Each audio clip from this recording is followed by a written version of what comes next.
trees right here, so... Oh, we topped it. He cold topped it. Okay. Try to get up, yeah. 8 iron. Oh, we shanked it. Oh, look at that line, ladies and gentlemen. Oh, boy, is he on the sink. Is that the advice that you give then to anybody listening and wanting to make it? Yeah, 100%. And I'm guilty of that. I mean, I love to hit balls in college. That's all I wanted to do. I never really worked on my short game. I hit a bunch of wedges. I loved hitting wedges, but I didn't work hard enough on my short game. And I finally have gotten way better with my short game since then, but I've learned how to practice it. And it's tough at a young age. I mean, everybody wants to just hit drivers, see how far you can get it, right? Yeah. Hit balls. That's what every hole. Yeah. And so, but it just, you need to be diligent about how you practice.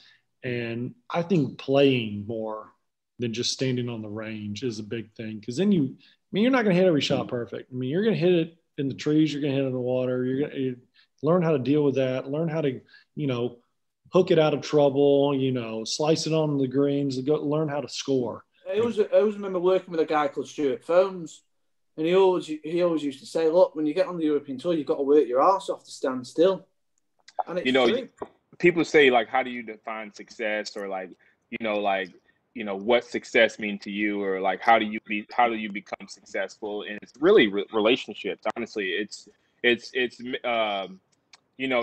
me meeting Jeff Daly. Jeff Daly introduced me to Bill Powers, who's the CEO of Cambridge Telematics, who I'm also and brand ambassador for, and Chuck Robbins, who's the CEO of Cisco. It's really about building relationships and I was the only girl. Yeah, I was the only girl, and I kind of liked it because amongst the boys, like growing up, and it was fun because it was more competitive, and you had to hit it harder to keep up with them. To keep on hitting the same distances as them, and it was really good. And you have to be patient. You can't get down, but you're not going to play well every week. So of course, just kind of putting it behind you, and that's what I think Dustin does an unbelievable job about. That he doesn't get enough credit. I mean, like in the summer, he had back-to-back rounds of Memorial 80s, and then he shot 79, and then this was it. Later, he almost wins the PGA, and then he wins the FedEx Cup. And I mean, the guy doesn't even remember what he did yesterday.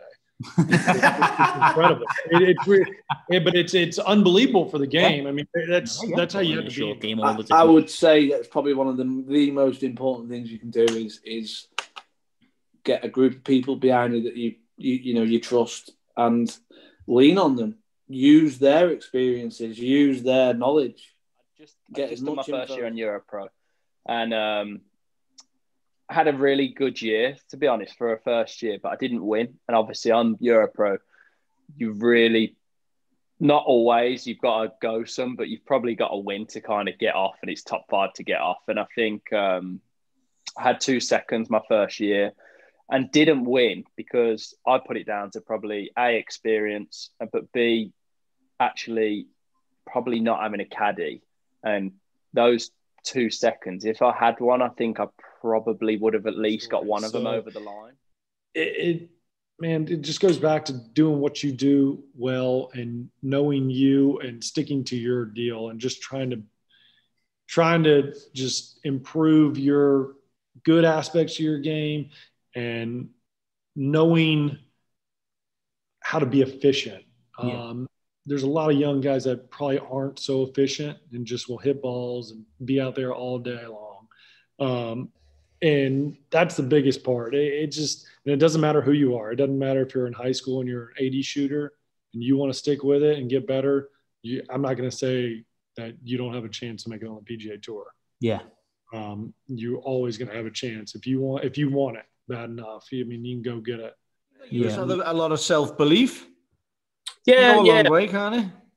It definitely was. And I think, when I was in that situation, I had that belief that I was going to win everything, and I was telling myself that, and I was doing sort of the right things. I was in the gym, and before I was playing, obviously I wasn't playing full time then, but I was in the gym before work and all that sort of stuff. So I was fit and I was healthy. Everything was going right. And you guys know, it's golf can be so, it can turn like that. You know, I could go out when lockdown starts and I could do exactly the same thing just because the head's clear and I keep saying I'm going to win everything. You know, that's as simple and as quick as golf can happen. And I will be trying to do that when we return. But yeah, it was. I do have a lot of self-belief in what I do. What advice would you give to obviously young girls and women who were looking to make that transition? What would you say? I know you just mentioned there about just go for it because you want to compete. Yeah, I think you got to think right at the end of the day. It's all in your hands. You know, you want to go out there and win events. Well, what's going to win you them events? You got to. I'd say chipping and putting is the main thing. Well, driving and putting. I think if you hit it straight, you're gonna hit greens and you got whole putts. Yeah. So then they're the two things I think you'd work on. Don't let the previous shot affect the next shot because you can't do nothing about the previous shot. Do you know what I mean? Yeah, it's probably something I need to learn. You know, I learned so much from playing on the PGA Tour this year. It's to keep getting better and to keep grinding, and you never know what's going to happen in this game. You never know where you get an exemption and you play top 25, play the week, and you play your way on to the Corn Ferry Tour. So it's literally just, golf, look at Will Zalatoris. Look what happened to him. I mean, golf is like that. You see so many guys that do that. Not so many, but, it doesn't, Cameron Young did it last year. And it's just like, it's you never know when your time is going to come in this game. So it's literally just keep grinding and keep playing golf and keep inspiring people and just, just keep doing what I'm doing.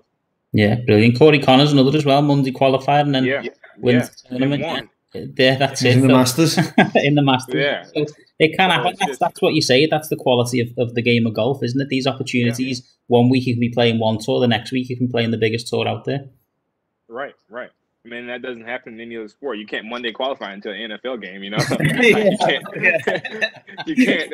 And that's why golf is literally the greatest game ever. It's the greatest sport ever because, an amateur golfer could Monday qualify into a Corn Ferry event or a PGA Tour event and play on the PGA Tour like that. It really is like the greatest game ever. I just think, like you say, you go out there as well and you've got you get used to going low to win and having like on tough courses, whereas over here the international stuff, a lot of it's on links golf where actually when you're a pro you don't really play it. And every time it's just like they try and make it as hard as they can and it just punishes you. And all of a sudden shooting level par is grinding your bollocks off is really good to win. But actually, as a pro, pars aren't good enough. They're not going to cut it. So you've got to be able to make putts for birdies and actually have it in you that you get to 500. It's like, no, I want to get to 6. I want to get to 7. I want to get to 8. And that's, I feel like, what it teaches you out there. But if I didn't go to the States, I'd be working behind a desk now. Yeah, no, I mean, just that, absolutely. But I realised at a young age that that's what I needed to do because I wasn't on an England setup. I wasn't there. I wasn't one of them who was getting everything given to them as a junior. Where it's like, and I actually know. Again, I'm not knocking the setup because if you're good enough, you're good enough. That's great. I mean, if I would have got picked, I would have done it. But I know lads who are good enough, but they get used to kind of being around their mates so much, and they're all together traveling around to amateur tournaments stuff. And then when everyone turned pro, it's not like that. Like you're on your own. Struck the ball well enough. I hit it long enough. I had the confidence early on that I had the qualities of what it took. So it wasn't like I didn't feel like I was capable enough. But at the same time, when I started to struggle a little bit, it was more the mental barrier, which became an obstacle. Yeah. And it's hard to admit this, but I lost the love for the game a little bit. Okay. And I think that's an important thing to vocalize, as hard as it is to say. It's just the truth.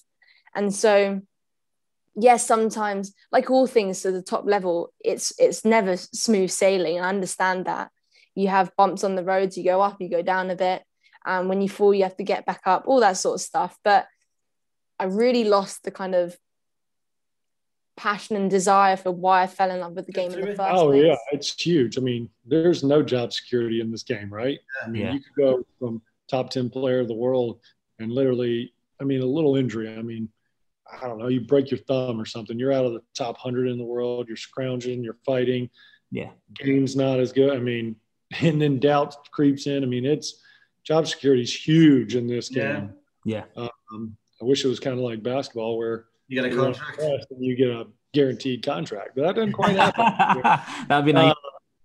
That'd be super nice. But job security is great. It kind of frees you up. It allows you to make your own schedule too. People don't see that part. So, you could go on a 4 or 5 week stretch where body's not feeling very good. You're mentally fatigued. You're kind of worn out, but you kind of got to play. Use their knowledge. Get as much info as you can. I mean, I'm preaching here a little bit. I probably should practice it a bit more. But there's guys out there with unbelievable knowledge that want to help people.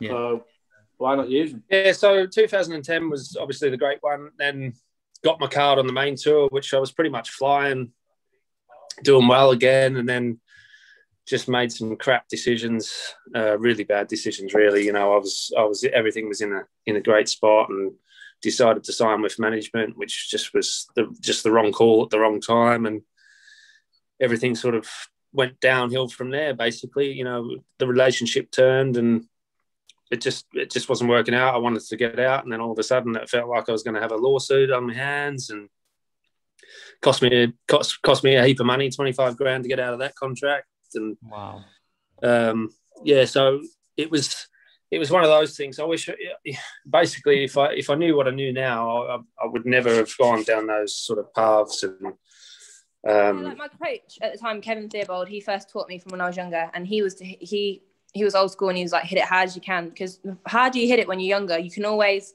tone it down when you get older. If you hit it like a fairy when you're younger, it's kind of harder to hit it harder when you're older because you hit it more blind. Well, I mean, the idea,